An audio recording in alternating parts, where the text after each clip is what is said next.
qualified manpower with the knowledge to assist you in scanning the entire governance actor, the entire leadership roles, the entire program management of the organization in order to take you to the next level of activism and management in this. And that pledge is there, Professor, together with your team, the members of the board, and also the secretary. And we look forward for you to take the next leap and continue to shine and grow. As Alan and I were having coffee, we were saying each and every organization passes certain milestones, what we call market challenge. It's more obstacle, but it can only be overcome by acknowledging, first of all, what are the challenges and accepting transparency and governance, which have to start with us, and opening yourself for advice, for recommendations, and for moving forward togetherness. So we see from frontline to African defenders to Southern defenders, we are one, we are together. And I'm sure Alan and his team who are heading presence here, they are ready also to answer any calls which comes from this beautiful network. The energy, intellectualism, you have everything it takes, and activism. We have to push forward, all of us together. I wish you all the best on this coming 2 days here, and we are with you, we are behind you, and we will work together. God bless Africa. I think the special mechanisms really have proved to be quite effective. Yet, I think not due to a lack of effort on the side of the special mechanisms, we don't see enough engagement, at least from my perspective, between activists and defenders, especially from our region, with the various special mechanisms. And I wonder if you could maybe reflect on that and maybe put forward some ideas on how we can make better use of your mechanisms. And then Hassan, in the same way, I think if we look back, I think we can be proud about seeing the development of human rights defenders coming together on a national level, sub-regional level, around our continent. But we really, there's still a lot for us to do to firm up our relationships with in between the different regions,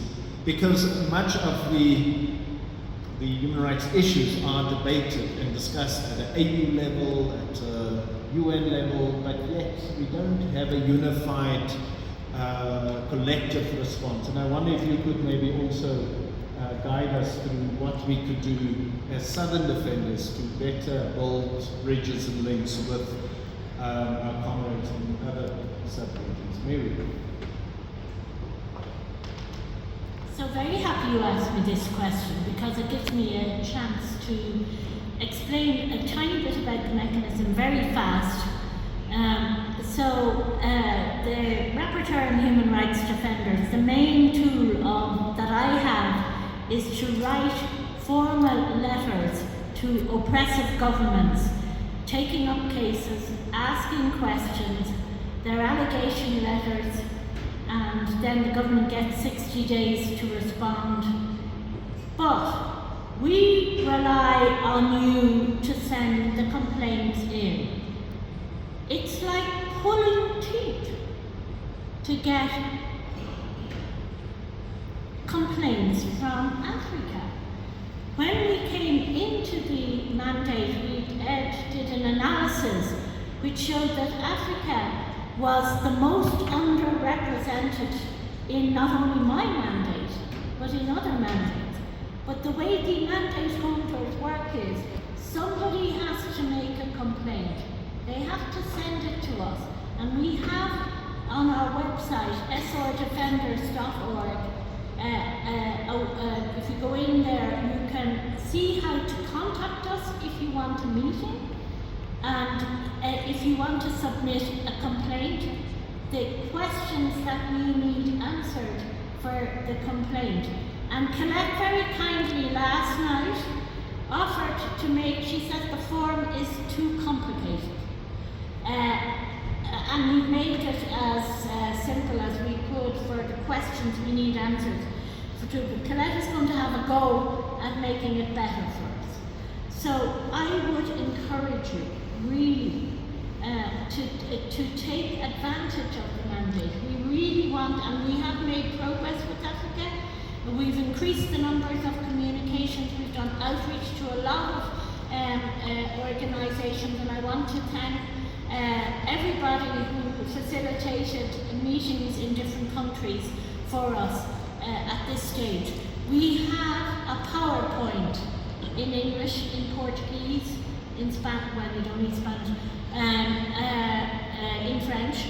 And if anyone wants it, it's short, it's about 15 minutes. It shows what the mandate does and how it does it. We know that the reason I talk about success in collective terms is that it takes all of us to achieve something. We all have a role.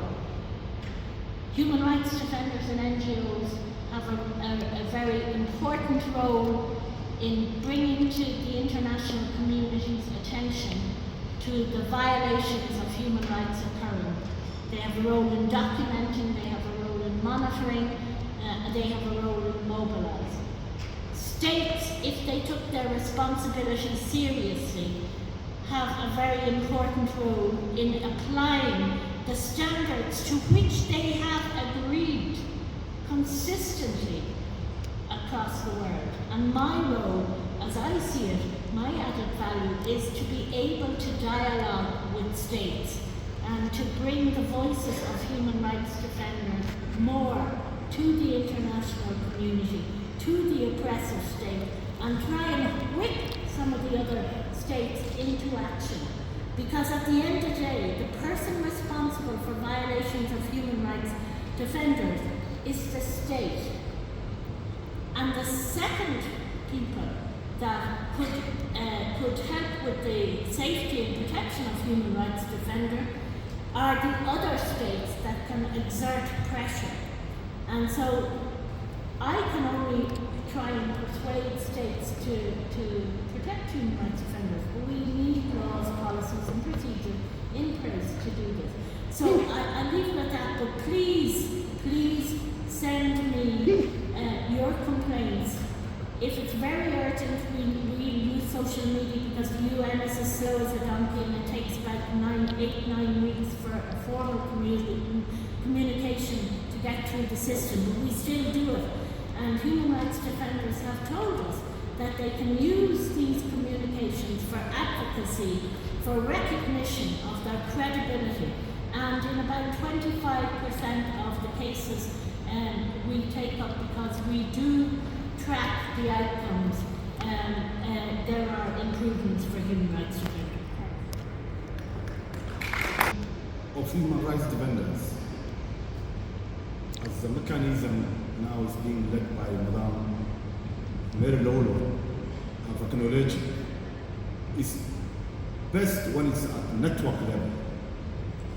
And the best one is when it's being established at national level.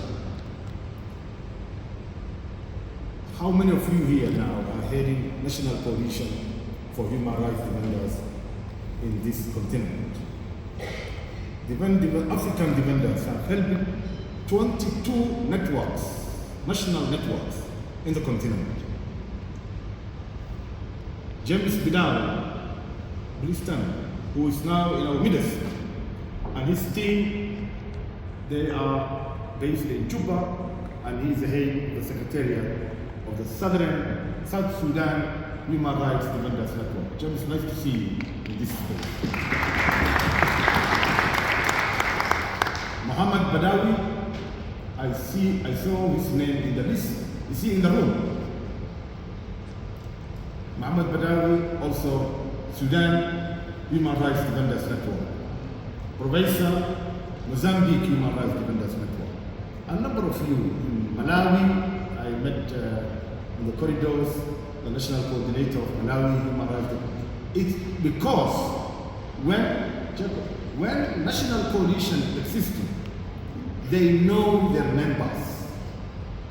Onesmo could have illustrated to tell you in Tanzania, the outreach in every sub-region of a vast country called Tanzania, they know what's happening in every corner with regard to violations against human rights defenders. Sub-regional network complement the work of the national coalitions. And I encourage you, those countries where networks are not existing at national level, please take advantage of the expertise available with the Southern Defenders, with Defend Defenders, with African Defenders, and with even African Protection Officer from Frontline. He has a fast network. Fidelis, he has a fast network of people who will benefit, who can constitute to form coalitions in each and every country. So take advantage of that and come together.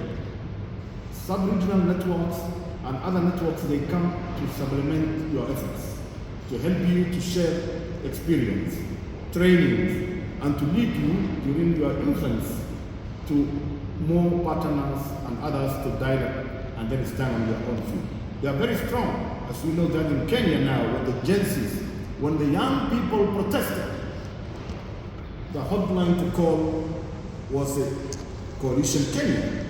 Mr. Kamau, who was a couple of days back here, they took the initiative to give sanctuary, to give protection, to give hiring spaces to the activists who were at risk. So you are immediate, you are closer to that. So I praise today the national networks, and that's where the actions are. The linkage of this kind of gatherings brings about a comfort, knowledge sharing, networking. You may think at your own corner what you are doing is a unique and it's only to you. But when you open up and listen to others, to their testimonies, conference is not taken here, it's taken outside. During the tea break, during the evening conversation, lunch break, you hear there are thousands of stories and the challenge human rights defenders who came from various parts of this continent also have and deal with. Then you learn how they are coping. What are the mechanisms available to cope? It has never been this way,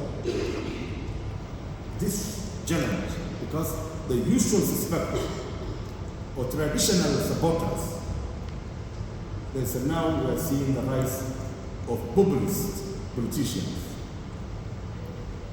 who are poisoning the international protection and mechanism of solidarity we knew before. But again, there are a strongly built and committed community at the international level, regional level, and national level who want to make your work safe and secure and assist you when you are at risk. This opportunity has never existed before, but now it's there. And we are facing so much challenge everywhere. But let us, togetherness, let us be together so that we can overcome. On that note, I want to James Bidan from South Sudan. I have a short question. I'm not going to be loquacious, but I just want to go to the point. Following critically the remarks from the Special Rapporteur on the situation of HRDs, and also reflecting on... Sorry to interrupt you, would you mind speaking up a little bit? Okay. You know, that's the problem with the fat people. I specifically have a short question to the Special Rapporteur on the situation of HRDs.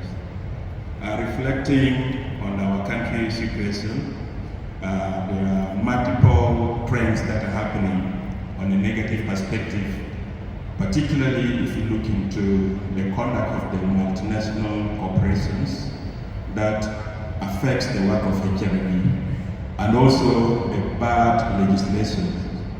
Last week we had a standoff when the government forces collided with the work of with the bodyguards of the former spy chief, in which we had casualties, and most of them are civilians.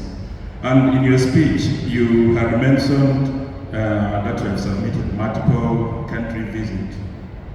And if I look specifically, if you were to come to South Sudan, you'll also need to go perhaps through the invitation of the government. And I believe with the critical nature of the events that are happening in South Sudan, the government might not allow you or might not even grant you invitation. So what alternative mechanism is there so that you have a first-hand interaction with the HRDs in South Sudan? Now considering the fact that last week there was a standoff between the former chief and the bodyguards, now security has been heightened. HRDs are being surveyed online to monitor, like, what are you commenting? And of course the state wanted to save its own image.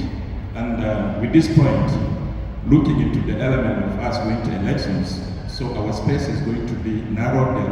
There are going to be a lot of incidents that are directed towards HRD.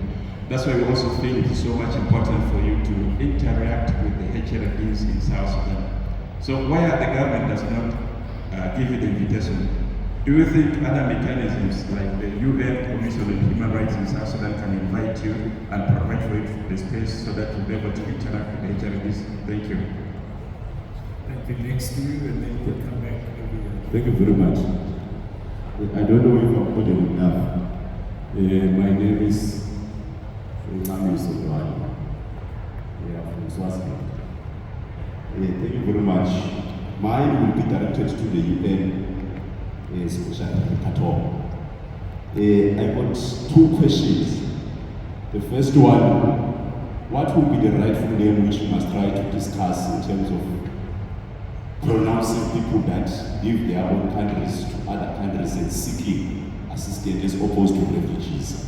Because that word has been abused. It has been seen that it is used to segregate people that are literally forced by push factors. So what would be the rightful way which you can try to establish and be able to use as the United Nations in terms of those people? Second, Israel has held the whole world at ransom. What is very hard with the United Nations in terms of starting to discuss the expulsion of Israel from the United Nations? Why is it hard for the member states to take that resolution in terms of expulsion? Maybe they can reconsider later on. I hear you discussing in terms of the 7th October incident that took place in Israel. I think UN is aware of the crisis there in Palestine. It's a crisis that started back in 1948. And the people of Palestine have been patient now since 1948. So you cannot literally blame somebody that has been oppressed for more than 10 decades in terms of how it's going to respond whenever it's facing some challenges. So I don't know why is it hard for the United Nations to go to that extreme in terms of expulsion of Israel from the United Nations. And then you say that for you to attend or to be able to interact with HRDs in the various countries across the globe, you must write direct to the government of those countries where there is a crisis. But the problem is that the contradiction is here. The governments are the ones that are oppressing the HRDs. So do you think that the governments are going to allow you to come and collect whatsoever data in response on what is happening with HRDs? So I think maybe to go to the question that was asked by my fellow here to say, what is another mechanism that can be used by the United Nations to be able to get the rightful information that is happening on the ground and how they can then assist HRDs in terms of advancing their own human rights crisis that are facing their respective countries? I think that's my question. Thank you. Thank you very much. If we can bring them up. So I am honored to be here with you. But my question is addressed to Madam Laura, if I'm pronouncing it. Okay. Thank you, Professor Adriano, for mentioning the DRC. I am from DRC. And my question is very simple. I don't know if it's a question, but it's just, yeah, I can say it's a question because I want to find out why is it hard most of the time, especially the UN representative, to mention easily the situation or the crisis, the war of DRC. So I'm a bit shocked, Madam Laura, that's on the list of the atrocities and the region where the human rights defenders are marginalized.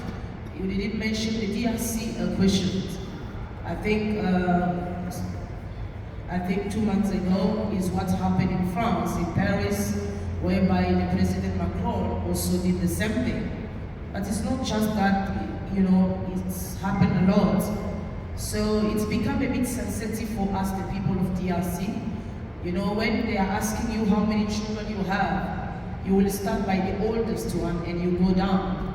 So if we see the atrocities of DRC is more than 30 years, but it's not often, there's a big silence about, you know, regarding that situation. Even our fellow African, we have done a huge work.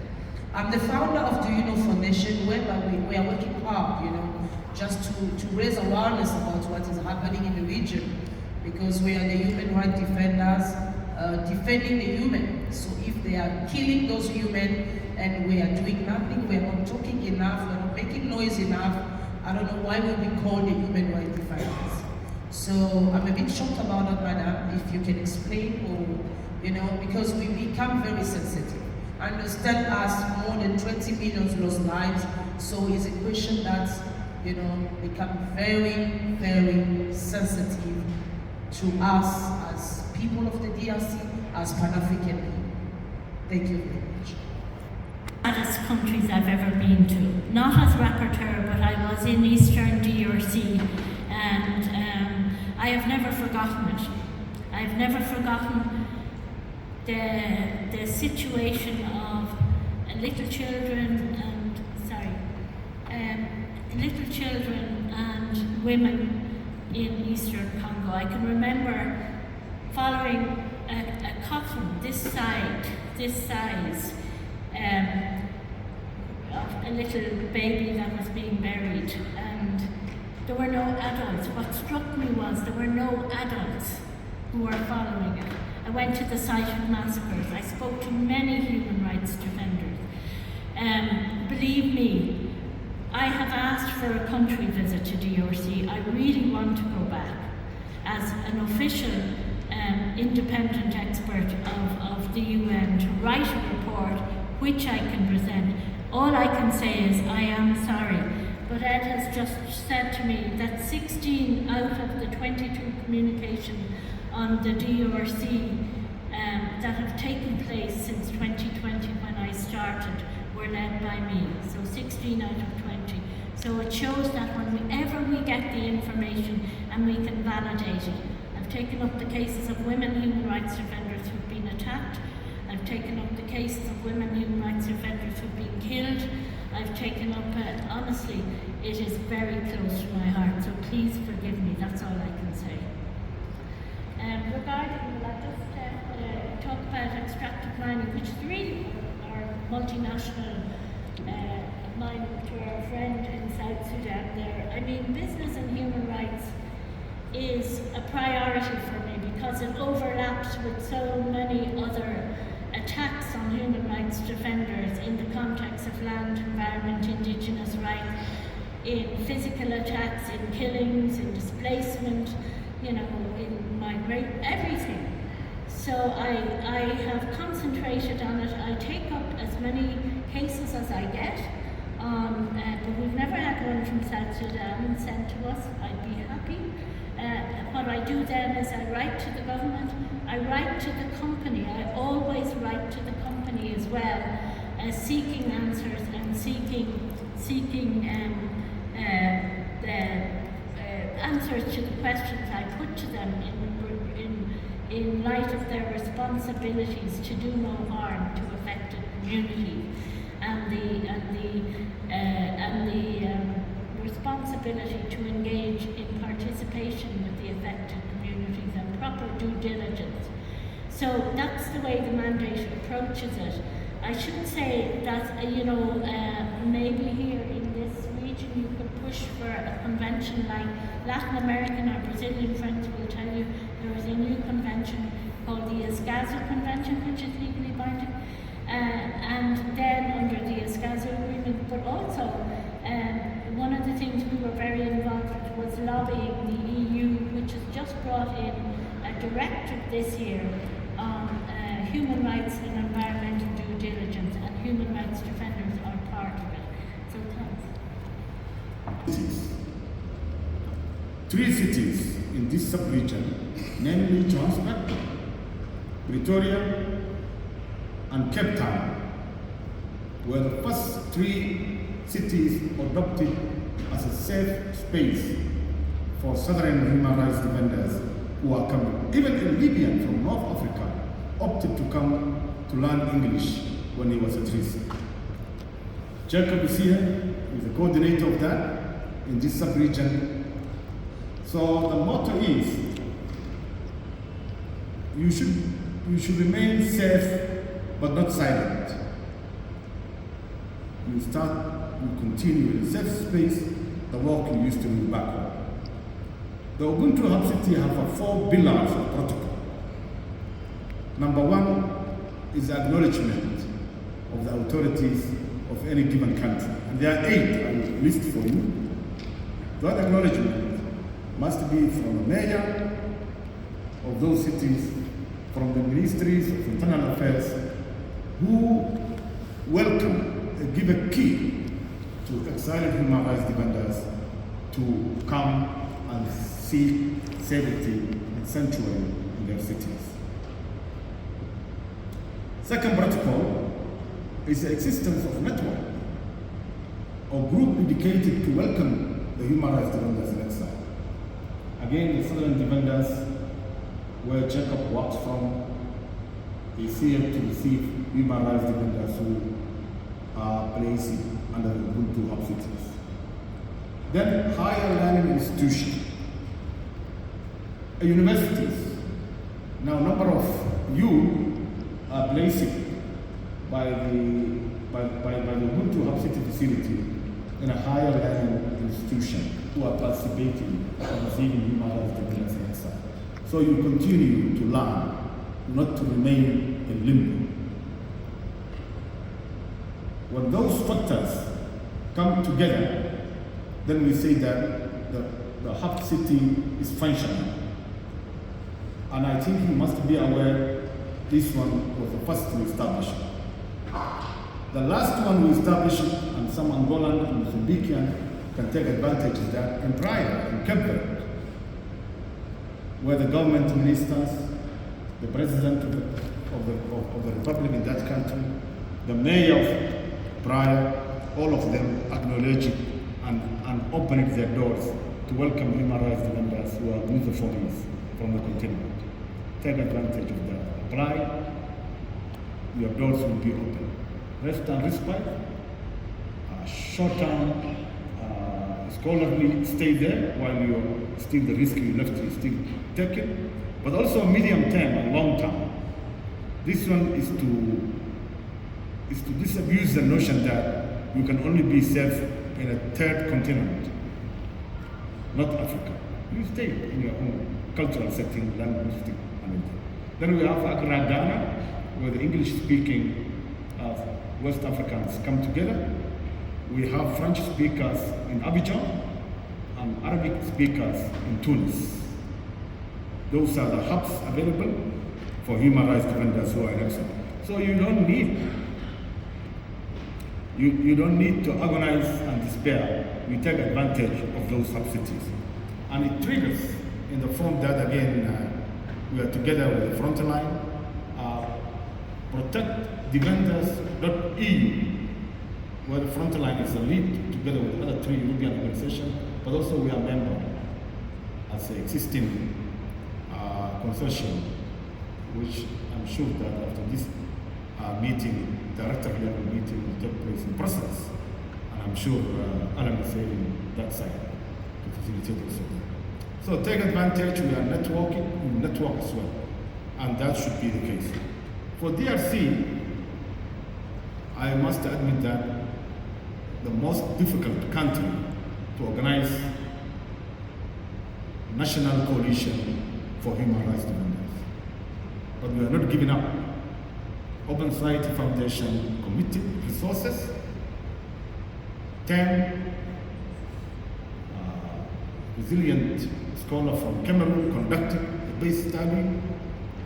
We brought some, I cannot say that all, to Kampala, where the Congolese activists, mostly women lawyers and others, from the tribal region of Eastern Congo and other spaces came together to meet Commissioner Remy, the chair of the African Commission on Human and People's Rights, who is himself is Congolese, and our Baldo, who was the chair of the working group on enforced disappearances, involuntary and enforced disappearances, under the spirit of Addis Ababa Roadmap, whereby the 2 mechanisms, the African human rights system and the UN treaty bodies and human rights system, jointly came together for the protection of the African human rights community. The interfacing conversation took place. I'll take your contact now because DRC, both you are now East African member and Southern African member, but now we are aiming to have a robust national coalition for human rights defenders in DRC, so that it becomes a platform for action, for protection on your own way. And the support available from UN Special from Frontline, from African defenders, from Southern defenders can be channeled through you, so that you make your communities aware of these pillars of protection available globally and regionally. So that one, I think I should leave it here. Thank you, Jen, and I encourage you, much of what you were saying in the microphone, there was heavy echo. Please seek out Mary Lowlord, together with her assistants and others during the tea break and all that, and have a closer conversation. But one thing I urge you is that, and Madame Margaret Sakaja, who used to be Special Rapporteur, Michelle Foster, and now Mary Lowlord, our UN Special Rapporteur on Human Rights Defenders, they can testify that we don't communicate. You communicate.